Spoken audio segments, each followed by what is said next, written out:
Hello दोस्तों, welcome back to our view novel. यह video और जानकारी सोललैंड नोवेल की समरी पर बेस्ड है, जो कि नोवेल को छोड़कर बाकी सभी सोर्स से ली गई है। हम 100% जानकारी एक्यूरेट होने का दावा नहीं करते हैं। अभी की स्थिति में मुझे किसी भी पर्टिकुलर चैप्टर के बारे में कोई जानकारी नहीं है। यदि आप में से किसी के पास यदि इस वीडियो से संबंधित चैप्टर की जानकारी हो तो मुझे बताइएगा, जिससे मैं आगे चलकर इस वीडियो को डिटेल के साथ दे सकूं। यदि आप सोललैंड के काफ़ी बड़े फैन हो तो हो सकता है यह वीडियो और इसमें दी गई जानकारी आपको बड़ा सदमा दे सकती है, क्योंकि मुझे भी ऐसा ही लगा था। तो यदि आप उसे सहन ना कर सको तो यह वीडियो यहीं बंद कर सकते हो, और यदि सदमा झेलना चाहो तो चलिए वीडियो शुरू करते हैं। जैसा कि आप सभी जानते हैं, कुछ ही दिनों में हम सोललैंड नोवेल का सेकंड सीजन स्टार्ट करने वाले थे, लेकिन अभी तक हमने उसे बिल्कुल भी नहीं पढ़ा हुआ था, और जब हमने पढ़ा तो काफ़ी डिसअपॉइंट हुए। एक तो सोललैंड नोवेल का सेकंड सीजन हद से ज़्यादा बड़ा है, और दूसरी बात एक अलग ही स्टोरी शुरू हो जाती है। सोललैंड की कहानी जियलिंग पास की बैटल को साउबू की हेल्प से तांगसन ने ट्विन गॉड को एग्जिस्टेंस से जीत सका, और बाद में सब सही हो जाता है। सुईबांग भी तांगसन और साउबू की शादी कराने की बात करता है। तांगसन के साथ साउबू, ऑस्कर, रोंगरोंग होते हैं, जबकि माहुंगजुंग, दाइमोबाई और जुजू क्वीन स्टारल्यू एम्पायर की बैटल में तांगजियो का साथ देते हुए चले जाते हैं। वह वापस तो आए ही नहीं होते हैं और कहानी खत्म हो जाती है। अब सोललैंड सेकंड शुरू होता है तो मुझे लगा था यह स्टोरी वहीं कहीं से कवर होगी, लेकिन ऐसा नहीं हुआ। कहानी 10,000 साल आगे बढ़ चुकी है, और कहानी की शुरुआत ही डिवाइन रिलम से होती है, जिसमें साउबू माँ बन चुकी है। और हमें तांगसन से पता चलता है गॉड डिवाइन रिलम का एक दिन मॉर्टल वर्ल्ड के 1 साल के बराबर होता है, और उस समय तांगसन मॉर्टल वर्ल्ड में रुकना चाहता था, लेकिन डिवाइन रिलम में सब कुछ सही नहीं था। तांगसन को गॉड किंग, काइंडनेस और इविल गॉड के बीच लगी बैठ के कारण ऑर्डर पर डिवाइन रिलम में लौटना पड़ा। लेकिन यहाँ पर तांगसन के साथ साउबू और तांगसन की बेटी भी होती है। नीचे डोलाओ कॉन्टिनेंट में तांगसन का तांगसेक्ट ढहने की कगार पर है। तांगसेक्ट के साथ ऐसा क्यों हुआ? क्योंकि तांगसन के कहे अनुसार तांगसेक्ट ने हिडन वेपन बनाना बंद कर दिया होता है, तो तांगसेक्ट की इनकम का सोर्स खत्म हो जाता है। अब बिना इनकम के कोई कब तक काम कर सकता है, लेकिन तांगसन गॉड रिलम इन्फोर्सर होने के कारण उसका कुछ भी नहीं कर सकता। वहीं तांगसेक्ट के लिए इस समय तांगसन को एक नई होप दिखाई दे रही होती है।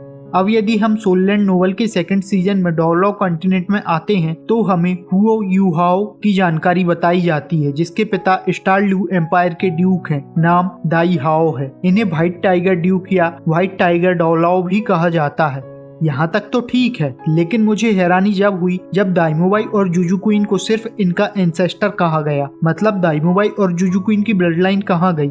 इसी तरह से दूसरे मेंबर भी होते हैं जिनकी सही जानकारी नहीं है, लेकिन सभी को एंसेस्टर के रूप में जाना जाता है। वहीं वेई वेई के एंसेस्टर ग्रैंड मास्टर और एरलोंग हैं। इसी तरह से बाकियों के बारे में किसी के एंसेस्टर माहुंगजुंग और बाइशियांग होते हैं तो कोई और किसी और के, लेकिन मुझे रोंगरोंग और ऑस्कर के बारे में कोई जानकारी नहीं मिल सकी। जिस तरह से कभी दाइमोबाई ने तांगसन को श्रेक एकेडमी का टूर कराया होता है, उसी तरह से अब नए श्रेक 7 जो अब बनने वाले होते हैं उनके माध्यम से हमें जानकारी मिलती है। श्रेक एकेडमी अब तक काफ़ी बड़ी हो चुकी है और काफ़ी ज़्यादा फेमस भी है। एडमिशन के नियम और भी ज़्यादा कठिन हो चुके हैं। अंदर चलकर सबसे पहले gold triangle member dean Flander, grand master और एरलोंग के स्टैचू बने होते हैं। मुझे कहते हुए तो अच्छा नहीं लग रहा, लेकिन अब यह नहीं होंगे। आखिरकार 10,000 साल का समय काफ़ी ज़्यादा होता है।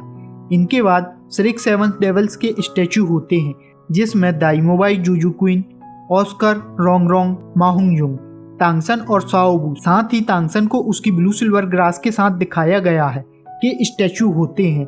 आगे चलकर हद से ज्यादा काफी बड़ी झील होती है, जिसे सी गॉड की याद में बनाया गया है।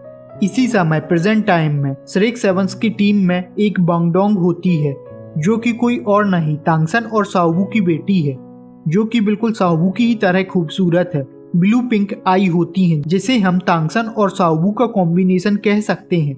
और नेचर में कुछ ऐसी होती है जैसे कि रोंगरोंग बचपन में होती है, बिल्कुल उसी के जैसे, और गॉड रिलम में ही बड़ी हुई होती है। इसे ट्रबल मेकर और आफत की पुड़िया भी कहा जा सकता है।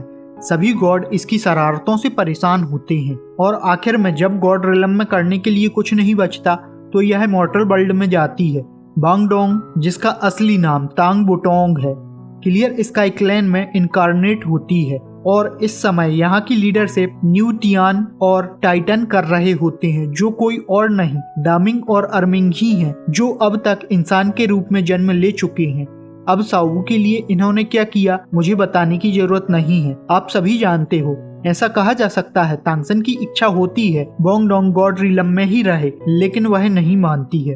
तब तांगसन इसकी सभी पावर और मेमोरी को सील करते हुए साथ ही नाम बदलते हुए बांगडोंग कर देता है और द्वावलाव कॉन्टिनेंट में भेजता है, जिससे यह किसी मुसीबत में न पड़े और अपने फ्यूचर में यह गॉडेस ऑफ बटरफ्लाई बनती है, जो आगे चलकर हाओ यो हाओ से शादी करती है और सोल लैंड नोवेल के सेकंड सीजन की मेन लीड तांग बुटोंग ही होती है। और मेरे हिसाब से पूरी ही कहानी तांग बुटोंग और हाओ यो हाओ के इर्द गिर्द ही घूमती रही होगी, श्रेक 7 एकेडमी से लेकर तांगसेक्ट और सी गॉड आयरलैंड तक। अब मैं ऐसा तो बिल्कुल नहीं कह सकता हूँ कि स्टोरी कुछ भी अलग नहीं है, कुछ तो अलग होगा ही।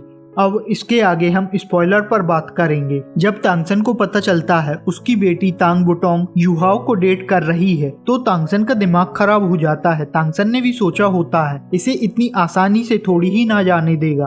तांगसन युहाओ को गॉड ऑफ इमोशन के ट्रायल दे देता है। उसमें कुल मिलाकर तांगसन युहाओ को प्रताड़ित करना चाहता था और इसी तरह से वह अपने ट्रायल पास करते हुए गॉड ऑफ इमोशन बन जाता है। अब जैसे ही सेकंड सीजन की स्टोरी आगे बढ़ती है, अब हमें इससे आगे पता चलता है कि ऑस्कर को आयरन सेफ कहा जाता है, इसलिए ऑस्कर मिलने वाला नहीं है। और ऐसा भी कहा जा सकता है कुछ ही गॉड को उनके नाम से जाना जाता है, बाकियों को तो केवल उनके टाइटल से ही जाना जाता है। और आगे हमें पता चलता है डिवाइन गॉड रिलम की स्टोरी होगी तांगसन के साथ God of destruction, goddess of life और अन्य 2 गॉड ऑफ गुडनेस और गॉड ऑफ इविल साथ बैठकर डिवाइन रिलम को एक्सपेंड करने पर बात कर रहे हैं। गॉड ऑफ डिस्ट्रक्शन तांगसन से कुछ बातों को लेकर नाराज होता है क्योंकि तांगसन ने 2 गॉड की स्पिरिट वर्ल्ड में ट्रस्टीशिप दी होती है। इसी के साथ साओबू फिर से प्रेग्नेंट होती है। डिवाइन रिलम में बच्चे होना काफी डिफिकल्ट काम है, फर्टिलिटी रेट काफी कम होता है। गॉड ऑफ डिस्ट्रक्शन अपनी वाइफ गॉडेस ऑफ लाइफ को एक बच्चा नहीं दे पा रहा होता है, जिसे उसने भी एक्सेप्ट कर लिया होता है, जिससे उसे साओबू और तांगसन को देखकर जलन भी होती है।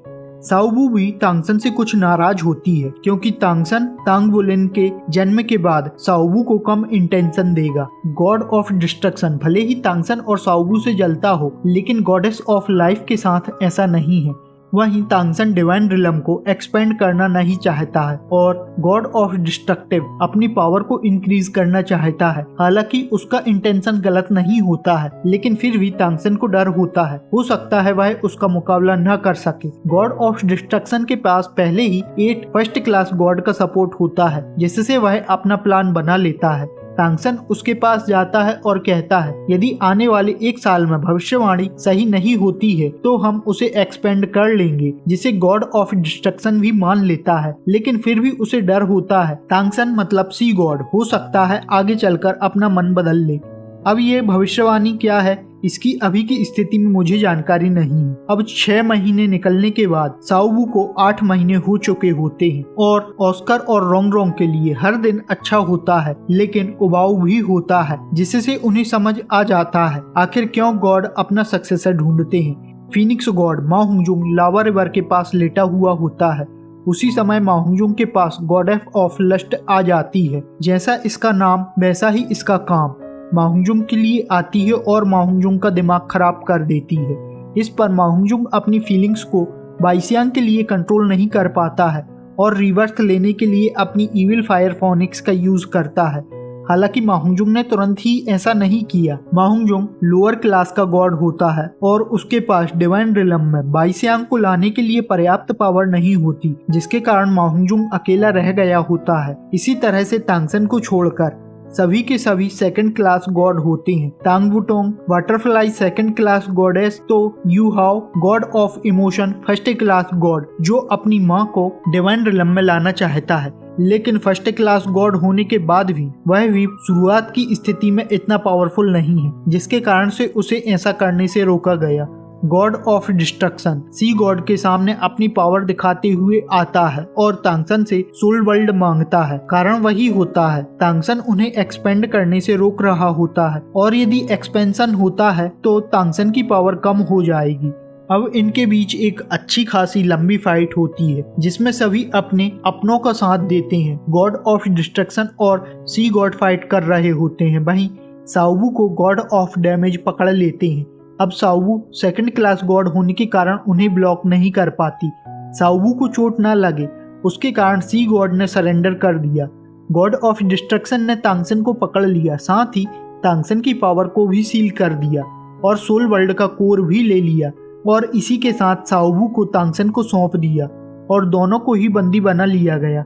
यू हाओ और वुटोंग तो बच गए, लेकिन यह दोनों भी गॉड ऑफ डिस्ट्रक्शन को नहीं रोक सकते। साथ ही वुटोंग की भी पावर सील कर दी गई होती है जिससे वह तांगसन की हेल्प न कर सके।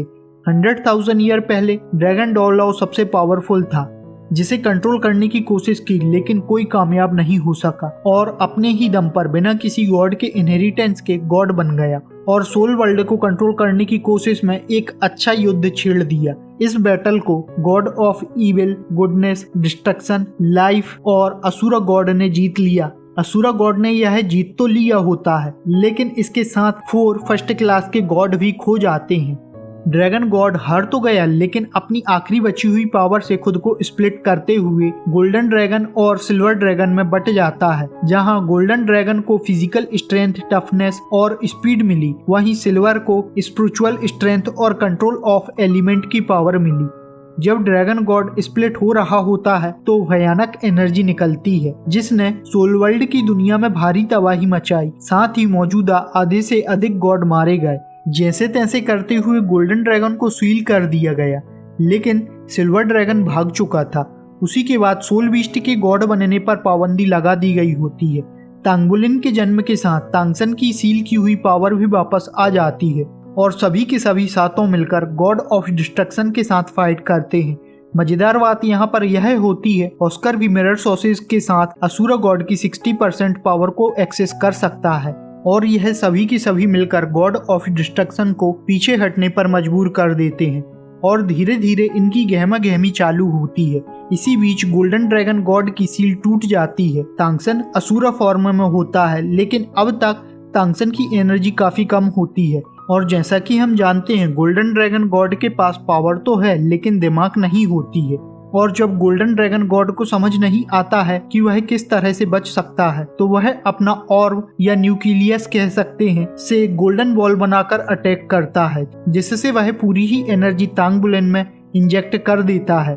गॉड ऑफ गुडनेस और इविल तांगबुलिन को ठीक करने की कोशिश करते हैं लेकिन कर नहीं पाते। तब तांगसन अपनी सारी ही एनर्जी के साथ ही सी गॉड की लाइफ कोर भी तांगबुलिन की बॉडी में इन्फ्यूज कर देता है, जिससे तांगबुलिन की बॉडी में गोल्डन ड्रैगन की एनर्जी को सील कर सके और सोल वर्ल्ड में भेज देता है, जहां पर सीजन 3 की नोवेल में तांगबुलिन की जर्नी के बारे में जानकारी दी हुई है।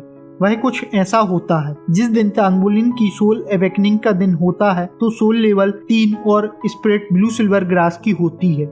अब जो तांगसन के साथ हुआ वही तांगबुलिन के साथ होता है। अब आगे की स्टोरी में तांगबुलिन किसी तरह से 3 सोल लेवल से लेकर गॉड बनने का सफर तय करता है।